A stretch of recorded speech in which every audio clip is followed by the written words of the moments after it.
Ya, saya senang sekali malam ini ya bisa kembali membawakan eh, topik ya yang nanti saya akan bawakan dalam APS kita.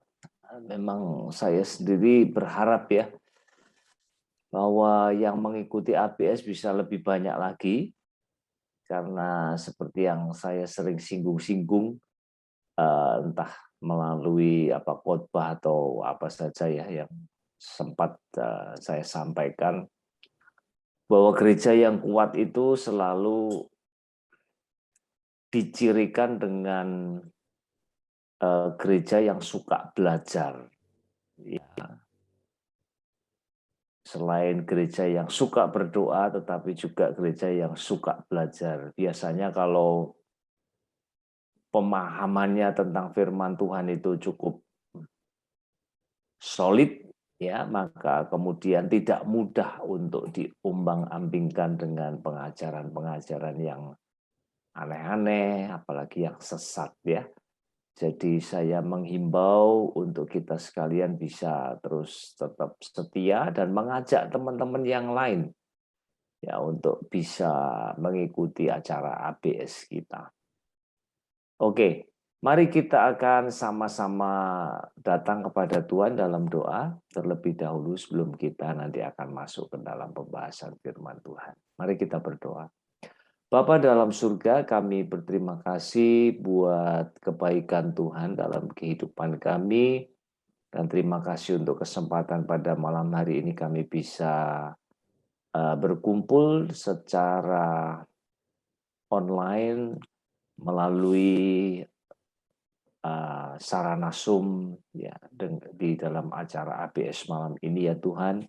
Kami berdoa kiranya Tuhan akan tolong kami supaya kami bisa betul-betul berikan perhatian yang cukup untuk kami bisa mengerti firman-Mu dan selanjutnya membawa firman-Mu ke dalam setiap langkah dalam kehidupan kami. Terima kasih, tolong hamba-Mu dan kami sekalian. Demi nama Tuhan Yesus, kami mengucap syukur dan berdoa. Haleluya.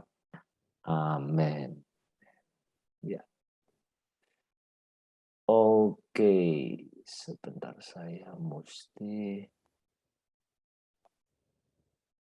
Hmm,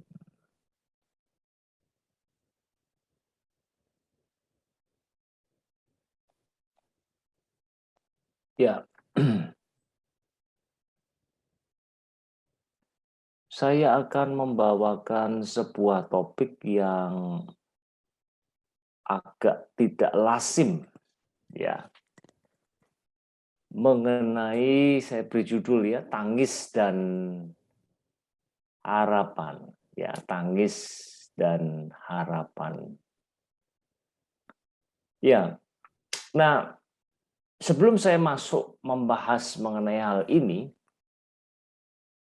maka saya ingin membuat sebuah katakanlah sebuah pengakuan ya bahwa ya sepanjang saya bertobat sampai dengan saat ini ya masuk dalam pelayanan full time sekian lama, maka ada satu kitab yang saya sendiri secara pribadi kurang suka untuk membacanya. Ya, dan kitab itu adalah kitab Ratapan. Ya, kenapa? Karena kalau saudara melihat ya, kitab Ratapan itu isinya ada 5 pasal. Dan dalam kelima pasalnya itu, isinya itu cuma tangisan.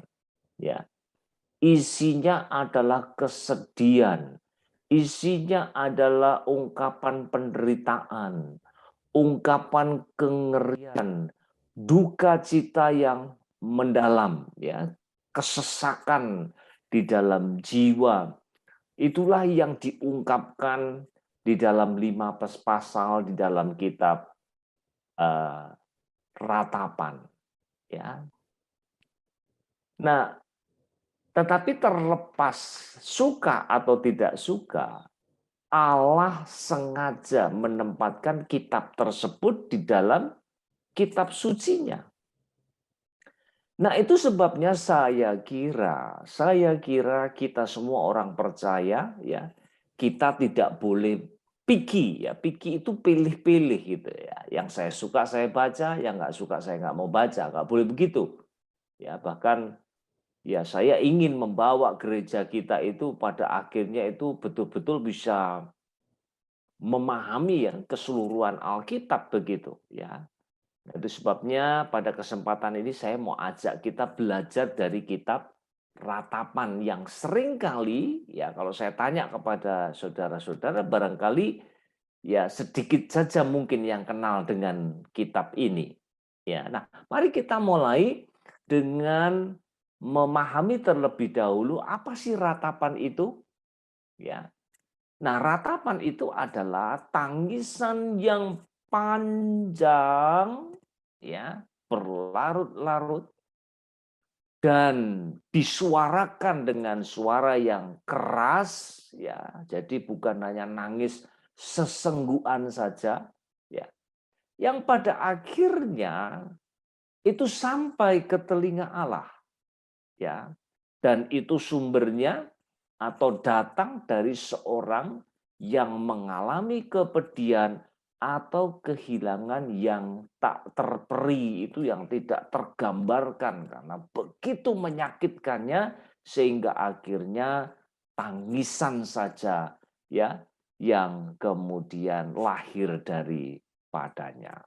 Ya. Nah, selain dari kitab Ratapan tentu saja kita melihat ya ada kitab Ayub ya. Nah, tapi beda ya kalau Ayub itu berhadapan dengan tragedi yang sifatnya pribadi atau paling keluarganya ya. Tapi kalau Ratapan ini tragedinya itu skupnya nasional. Nah, itu sebabnya kenapa saya mengangkat ini karena nanti kita akan melihat sama-sama bahwa isi dari kitab Ratapan itu sangat cocok dengan situasi yang sedang kita hadapi pada saat ini ya. Ya. Jadi ada kitab Ayub ya juga menceritakan mengenai penderitaan ya, kesulitan hidup yang amat sangat, duka cita yang begitu mendalam ya. Lalu juga di dalam kitab Mazmur, kalau kita pelajari kitab Mazmur itu ada macam-macam jenisnya ya, ada Mazmur syukur, ada Mazmur pujian, ada Mazmur ratapan dan yang menarik jumlahnya. Ya, jumlah dari Mazmur ratapan itu jauh lebih banyak dibanding dengan Mazmur pujian maupun syukur. Begitu. Nah, sekarang pertanyaannya, kalau demikian kenapa sih kok ada bagian-bagian dalam Alkitab kita, bahkan porsinya cukup besar, yang berbicara mengenai tangisan, ratapan, duka cita, penderitaan yang amat sangat. Kenapa? Nah, maka jawabannya adalah bahwasanya tidak seorang pun manusia yang menjalani kehidupannya tanpa tangis. Ya. Semua kita tidak ada yang imun ya. Pada suatu titik dalam kehidupan kita, kita akan menghadapi kesulitan dan pada waktu itulah ketika betul-betul jiwa kita tertekan, lalu mata kita akan meneteskan air mata. Ya. Nah, menariknya kalau ini kita bawa di dalam pembahasan dalam kultur ya, budaya Yahudi. Kalau buat kita ya, buat kita dan juga budaya barat itu menangis itu dianggap sebuah kelemahan. Ya, dianggap sebuah kelemahan. Tetapi dalam budaya Yahudi tidak. Ya. Malah itu menunjukkan sebuah kejantanan. Ya.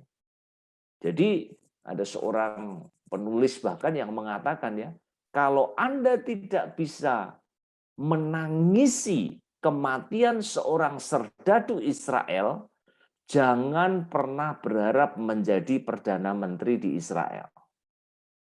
Ya. Jadi orang kalau mau jadi perdana menteri di Israel, salah satu syaratnya dia harus bisa meratap, menangisi, berduka atas kematian seorang serdadu Israel. Nah, mari sekarang kita kembali ke kitab Ratapan ya.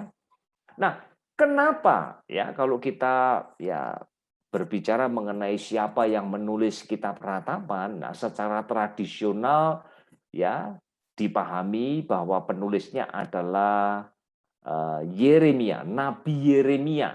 Nah, itu sebabnya Nabi Yeremia itu sering disebut dengan nabi yang meratap. Nah, kenapa beliau meratap? Maka latar belakangnya adalah karena keruntuhan kota kudus Allah, yaitu Yerusalem, ya, pada abad yang ke-6 sebelum Masehi, tepatnya tahun 586. Ya. Nah, kalau kita tarik ke belakang lagi, kenapa kemudian kok kota kudus Allah ini runtuh? Ya, dihancurkan oleh bangsa Babel, maka itu terjadi karena Allah sedang menghakimi umatnya. Ya. Jadi kalau kita perhatikan Salomo yang mendapat karunia dari Allah untuk membangun bait Allah dan sejak saat itu menjadi kebanggaan daripada Israel, bahkan bangsa-bangsa di keliling Israel seringkali menatap bait Allah dengan perasaan iri karena begitu megahnya, ya. Nah, tetapi kemudian setelah Salomo, raja demi raja memerintah silih berganti, bukan membawa umat Tuhan mendekat kepada Yahweh, tetapi justru membawa mereka kepada penyembahan berhala. Nah, itu sebabnya penghakiman demi penghakiman dari Allah datang kepada umatnya. Dan ini ya yang sedang terjadi pada waktu itu. Kalau saudara membaca di akhir dari kitab Yeremia, diceritakan di sana selama 2 tahun bangsa Babel mengepung kota Yerusalem. Mereka berkemah di sana dan bahkan membangun tembok mengelilingi kota itu. Nah, coba kita bayangkan ya, kalau sebuah kota sudah ditembok sekelilingnya, itu berarti tidak ada akses keluar. Lalu apa yang terjadi kalau itu kurun waktunya 2 tahun? Kelaparan pasti. Ya, dan yang dikisahkan di dalam kitab Ratapan itu sungguh luar biasa. Sampai seorang ibu ya, itu tega memakan oroknya sendiri yang baru dilahirkan, bayi yang baru dilahirkan. Ya, dibagi ya dengan anggota keluarga yang lain. Tidak ada cara lain untuk survive, untuk bisa hidup. Ya, hanya dengan cara seperti itu. Ya, jadi dikepung lalu kemudian terjadi kelaparan yang sangat hebat. Dan pada akhirnya Yerusalem runtuh dan mereka dikuasai dan ditindas oleh bangsa Babel. Ya, banyak yang kemudian dibuang ke Babel, ya, dan puncaknya bait Allah kemudian dirobohkan. Nah, coba bayangkan ya, secara makro gambarannya seperti itu dan saya kira ini akan menimbulkan ya tragedi kemanusiaan pada tingkat personal atau keluarga. Bayangkan orang tua kehilangan anak mereka, ya.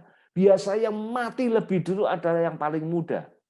Lalu anak yang paling tua dibuang ke Babel sebagai tawanan, ya. Ada yang berusaha melarikan diri kemudian ditangkap dibunuh.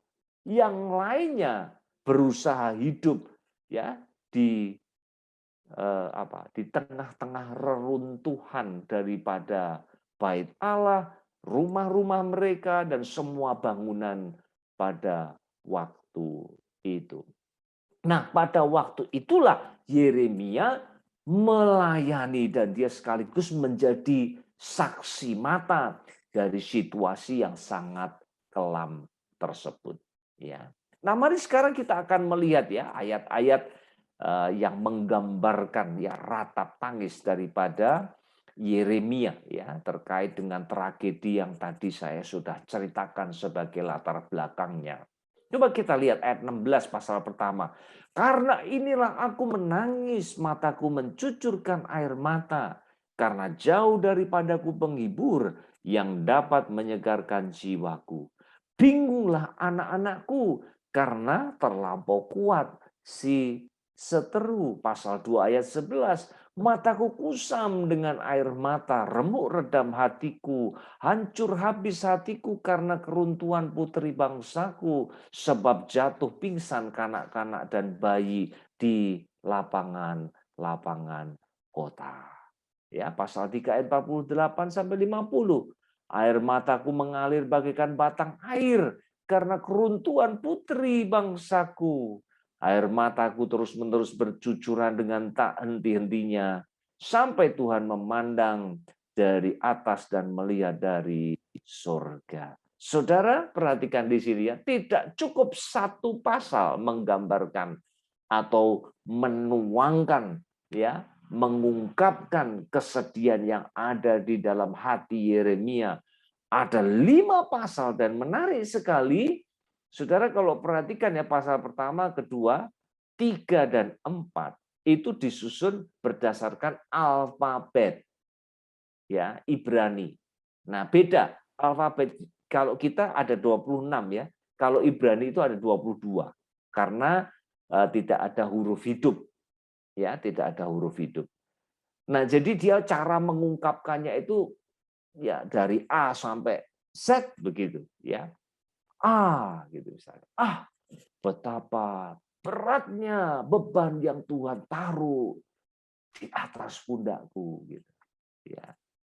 Betapa menyesakkannya. B, betapa menyesakkannya, ya. Kesedihan yang merundung hatiku misalnya gitu. C, cepat kilat pedangmu membinasakan semua yang hidup gitu. Ya, kayak gitulah kira-kira ya gambarannya. Dan mungkin itu akan menolong sebab kalau kita sedih lalu tidak ada guideline-nya, pedomannya untuk menggambarkan kesedihan kita, lu susah ya. Susah sekali. Oke. Ya, dan ada 5 pasal, ya. Nah, mari kita akan melihat tangisan terlebih dahulu baru kemudian kita akan pindah kepada pengharapan. Ya. Mulai dari pasal 3, kita memang akan fokus di pasal 3. Saya sebenarnya bisa menyampaikan ini sebagai sebuah seri begitu ya, terus-menerus. Saya kira kita juga perlu seperti itu barangkali ya. Kita belajar dari satu kitab didalami gitu loh. Jangan hanya mendengar apa yang kita seneng ya. Penginjil-penginjil yang mengumbar berkat ya. Biasanya yang senang didengar yang kayak gitu itu. Tapi kalau pembelajaran yang mendalam dari kitab-kitab di dalam Alkitab kita seringkali tidak mendapat perhatian atau minat daripada kita. Ya, tapi kita nggak mau seperti itu. Jangan jadi umat yang dangkal ya pemahaman firman Tuhannya. Oke, kita mulai ayat yang kedua. Ia Allah ya menghalau dan membawa aku ke dalam kegelapan yang tidak ada terangnya. Simbol daripada ya tragedi kemanusiaan yang begitu luar biasa terjadi atas umat Israel, ya. Dan dikatakan tidak ada terang itu seolah-olah benar-benar sudah, kayaknya nggak selesai-selesai, ya terus-menerus dirundung dengan masalah satu, dan setelah berakhir ganti dengan masalah yang selanjutnya, ya tidak ada seperti titik terang yang mendatangkan pengharapan, ya. Pasal 3 ayat 10, laksana beruang ia menghadang aku, laksana singa dalam tempat persembunyian. Perhatikan, ya, dia menggunakan analogi beruang dan singa yang bisa menghancurkan, bisa menerkam, bisa memangsa dia, begitu. Ya, itu gambaran untuk Allah, ya, yang dalam murkanya sedang menghakimi umatnya. Ya, jadi ini gambaran apa? Gambaran ketakutan. Sudah sekian lama mengalami begitu banyak masalah dalam kehidupan, kesulitan, tragedi satu dengan diganti dengan yang lain, ya.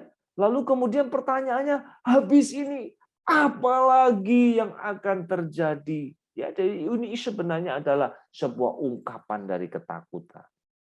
Ayat 14, aku menjadi tertawaan bagi segenap bangsaku, menjadi lagu ejekan mereka sepanjang hari.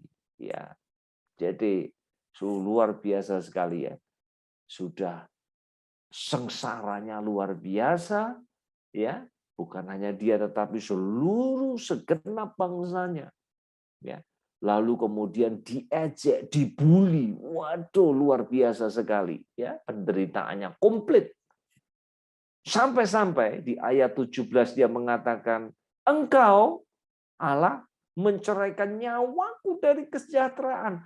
Aku lupa akan kebahagiaan. Ini saking lamanya tenggelam dalam kesusahan, sampai-sampai lupa rasanya bahagia, rasanya senang. Ya, itu seperti apa? Luar biasa keadaan yang dialami pada waktu itu. Ayat 18, sangkaku hilang lenyaplah kemasyuranku dan harapanku kepada Tuhan. Saudara melihat di sini ya, karena tragedi yang bertubi-tubi dan sangat menekan kehidupan umat Tuhan waktu itu, dan terutama Yeremia sebagai nabi Allah yang melayani pada saat yang kelam seperti itu, ya, pada akhirnya ya mereka kehilangan harapan. Sirnalah harapanku kepada Tuhan. Ya, dan kemudian di ayat 20 dia mengungkapkan ini jiwaku. Ya, bukannya terus mengingat kepada Tuhan, melekat kepada Tuhan, tapi kemudian dia teringat akan hal itu, hal-hal yang menyesakkan dadanya itu, dan tertekan di dalam diriku. Ya, ini menggambarkan trauma yang luar biasa. Ya, dan kita harus tahu ya, kalau seorang itu menganut paham ateis, barangkali ketika ada banyak masalah, tragedi kehidupan terjadi dalam hidupnya, barangkali dia hanya akan mengatakan ya bahwa memang hidup ini kejam, ya. Tetapi kalau kita menyembah kepada Allah, maka kita harus menghubungkan semua penderitaan yang kita alami itu dengan Allah, ya, yang katanya Maha Kasih, yang katanya Maha Adil, yang katanya Maha Kuasa, ya. Lalu kenapa kok semuanya ini terjadi gitu? Nah, makanya Ayub mengatakan ya Allah yang memberi, Allah juga yang mengambil, kembali kepada kedaulatan Allah. Nah, pertanyaannya ya, dalam konteks kita peratapan ini kenapa kok semuanya terjadi? Maka jawabannya terletak di ayat yang ke-32 ya, karena walau ia mendatangkan susah, ia juga menyayangi menurut kebesaran kasih setianya. Ya. Nah, perhatikan di sini Allah itu mengasihi, tetapi dia juga menghajar. Ya, ini di dalam surat Ibrani juga muncul pemahaman seperti ini. Ya, hanya mereka yang disayangilah yang dihajar. Kalau orang sudah nggak sayang, ya nggak mungkin akan didisiplin, dihajar. Nah, itu sebabnya kalau saudara membaca ya di pasal 3, coba nanti ya kalau ada kesempatan ya malam ini coba membaca pasal 3 itu. Waduh, semuanya itu dihubungkan dengan Allah. Seolah-olah Allah bukan hanya mengizinkan, tetapi Allah lah yang melakukan semua ya hal-hal buruk yang terjadi pada umatnya itu. Saya bacakan cepat saja ya. Enggak saya cantumkan di dalam slide ini karena nanti jadi akan panjang. Misalnya ayat 2, pasal 3 semua ini ya. Ia menghalau dan membawa aku ke dalam kegelapan yang tidak ada terangnya. Tadi sudah baca. Ayat yang keempat. Ia menyusutkan dagingku dan kulitku, tulang-tulangku dipatahkannya. Pasal ayat yang kelima. Ia mendirikan tembok-tembok di sekelilingku, mengelilingi aku dengan kesedihan dan kesusahan. Ayat yang keenam. Ia menempatkan aku dalam kegelapan seperti orang yang sudah lama mati. Ya, ayat 7. Ia menutup segala jalan keluar bagiku. Ia mengikat aku dengan rantai yang berat.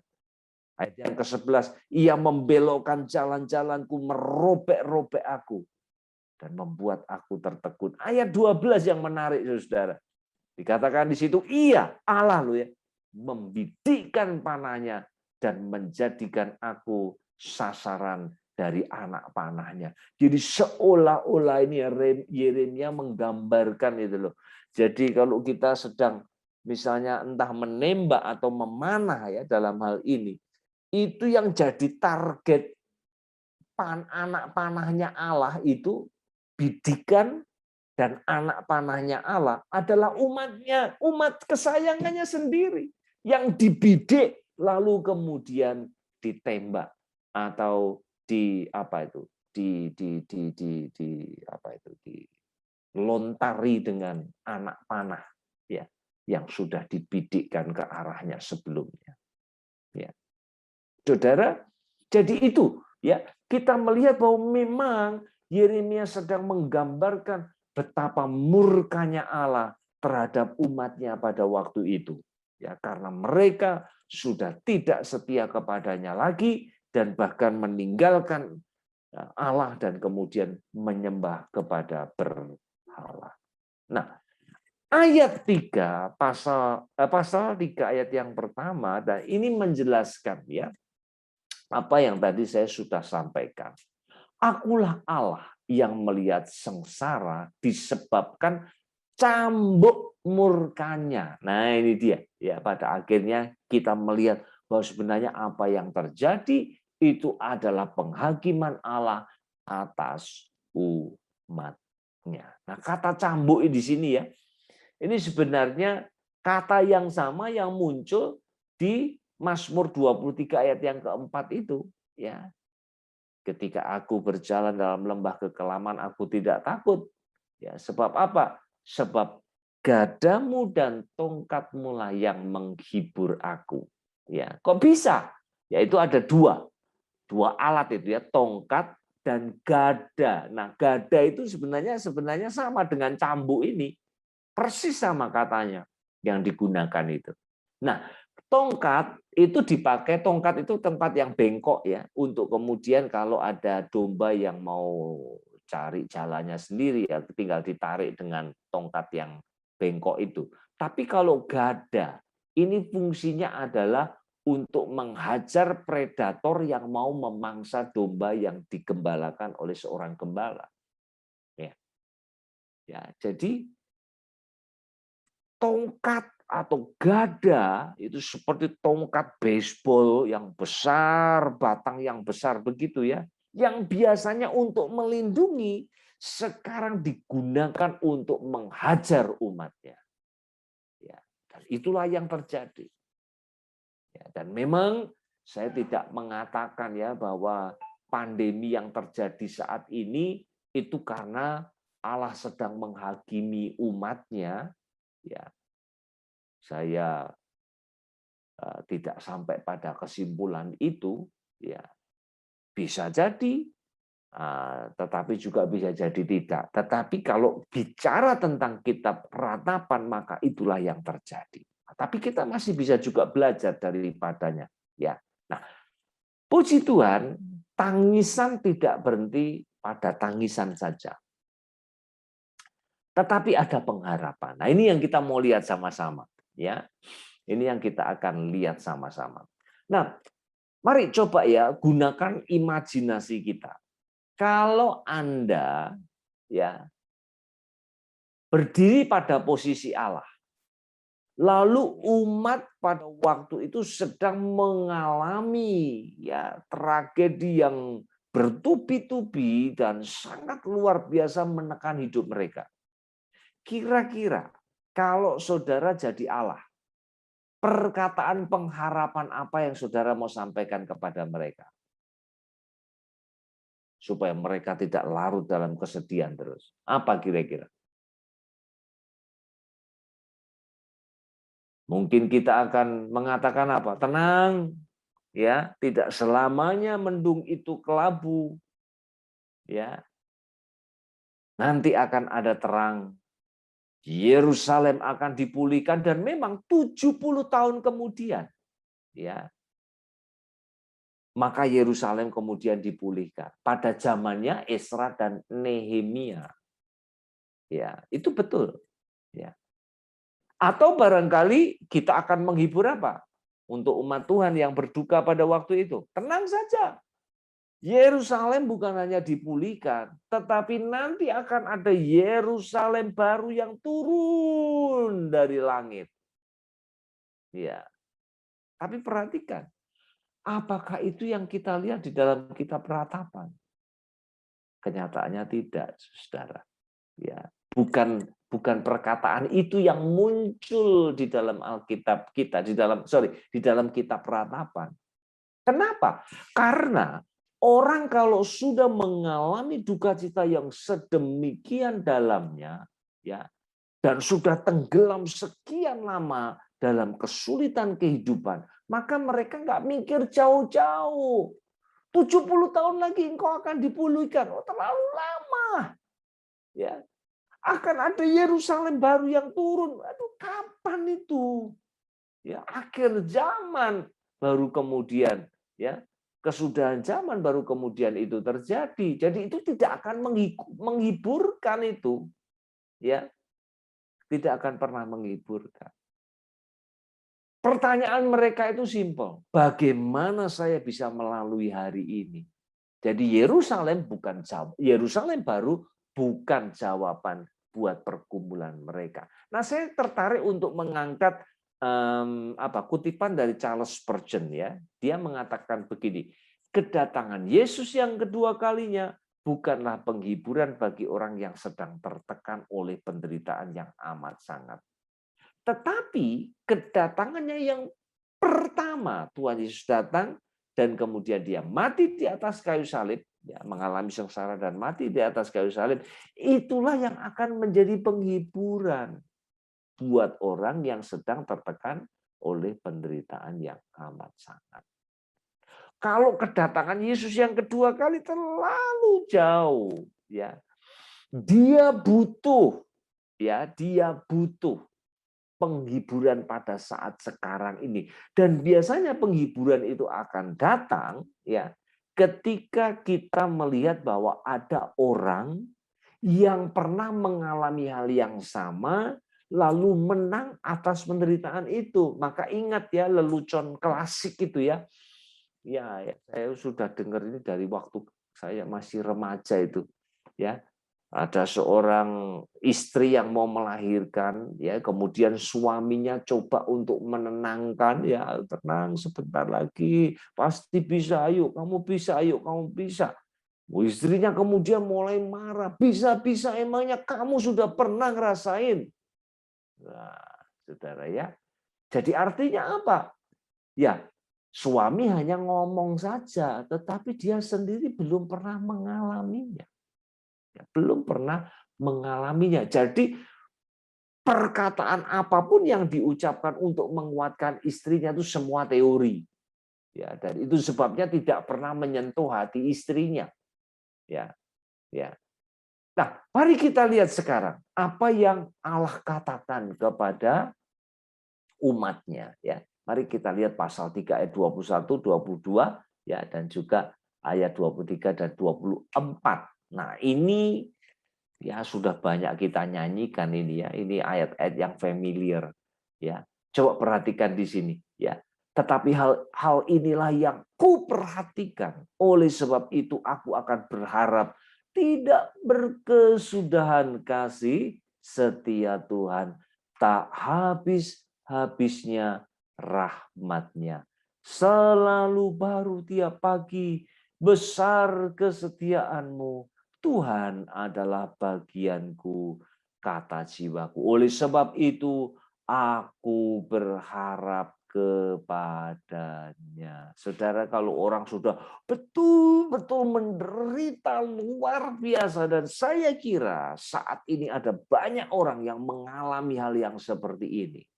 Ya, penderitaan yang amat sangat.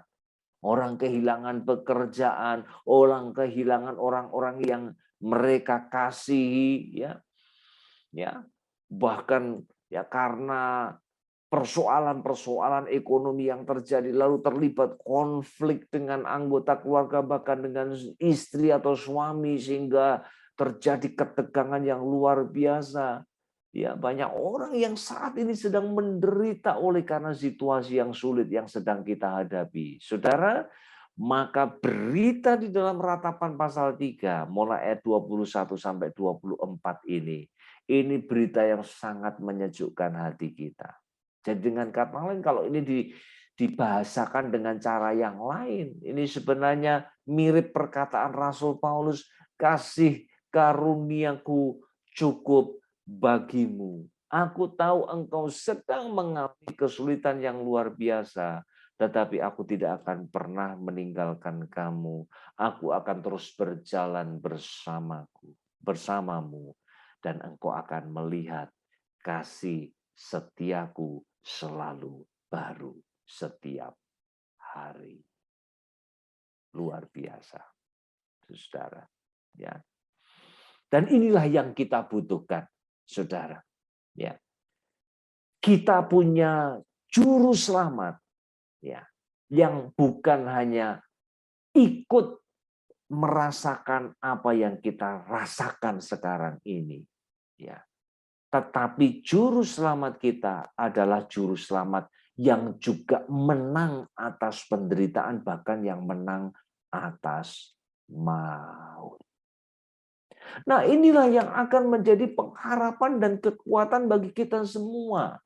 Saudara, kita tidak mau memandang bahwa pandemi ini sebagai penghakiman dari Allah, ya. Lalu kita kemudian mencari-cari apa yang salah dalam hidup kita, sekalipun introspeksi selalu baik, ya. Tetapi saya percaya kalau Tuhan izinkan kita melalui masa-masa yang sulit seperti ini, maka Tuhan ingin supaya kita betul-betul bergantung kepada kasih setia Tuhan. Dan itulah bagianku, itulah yang disediakan Tuhan untuk masing-masing kita, sehingga kita bisa dengan kuat bisa melalui masa-masa yang sulit seperti ini. Sebabnya jangan pernah putus harapan. Saudara, saya tahu ada di antara saudara yang saat ini sedang mengalami pergumulan yang amat sangat. Tapi ingat, kasih setia Tuhan selalu baru setiap pagi. Dan besar kesetiaannya. Ya, Tuhan tidak akan pernah mengecewakan kita sekalian. Puji Tuhan, saudara, kira-kira itu yang bisa saya sampaikan pada kesempatan ini. Ya, saya berdoa kiranya apa yang saya sampaikan boleh memberkati kita semua.